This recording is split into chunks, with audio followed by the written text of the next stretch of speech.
আরজিকর কাণ্ড নিয়ে প্রায় 17 দিন ধরে চলছে লাগাতার আন্দোলন। দিকে দিকে মানুষজন গর্জে উঠেছে। ধর্ষকদের দৃষ্টান্তমূলক শাস্তির দাবিতে চলছে আন্দোলন। এবারে জন্মাষ্টমী উৎসবেও দেখা গেল আরজিকর কাণ্ডের প্রতিবাদ। সোমবার একাধারে জন্মাষ্টমী ও বিশ্ব হিন্দু পরিষদের প্রতিষ্ঠা দিবস উপলক্ষে একটি ধর্মীয় অনুষ্ঠানের আয়োজন করা হয়েছিল রায়গঞ্জের চাপদুয়ারে। এদিন কুলিক নদীর পার থেকে শোভাযাত্রা করে পুজো প্রাঙ্গণে এসে পৌঁছন ভক্তরা। এই ধর্মীয় অনুষ্ঠানেও দেখা মিলল আরজিকরের ঘটনায় সুবিচারের দাবি সংক্রান্ত প্ল্যাকার্ডে। উঠল উই ওয়ান্ট জাস্টিস আওয়াজও। নারী সুরক্ষার দাবিতে সোচ্চার হলেন আয়োজকেরা। তারা জানান, ভগবানের কাছে প্রার্থনা, আরজিকরের ঘটনায় যারা প্রকৃত দোষী তারা যেন চরম শাস্তি পায়, মহিলারা যেন সুরক্ষিত থাকেন।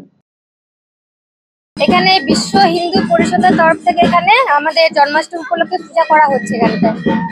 পূজার পাশাপাশি দেখলাম প্ল্যাকার্ড নিয়ে বসে আছেন, বিষয়টি কি? মানে এখানে আমরা আরজিকরের প্রতিবাদ জানাচ্ছি পুজোর পাশাপাশি। এটাই আর কি, যে আরজিকরের যে ঘটনা, চরম নিন্দনীয় ঘটনা, এরকম ঘটনা যেন না ঘটে।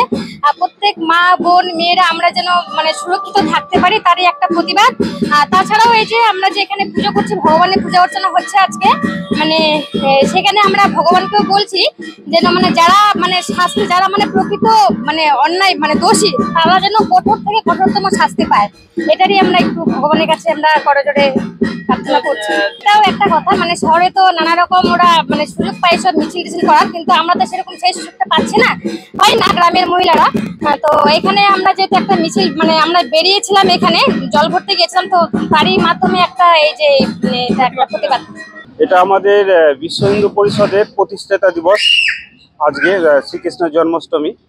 আর সেই শ্রীকৃষ্ণ জন্মাষ্টমীর জন্য আমরা কুলিক নদী থেকে শোভাযাত্রা করে এসেছি। আমাদের রাজ্যে এই কদিন আগেই আরজিকর যে তাকে রেপ করে হত্যা করেছে তার প্রতিবাদ জানিয়ে আমাদের একটা র্যালি করে এসেছি।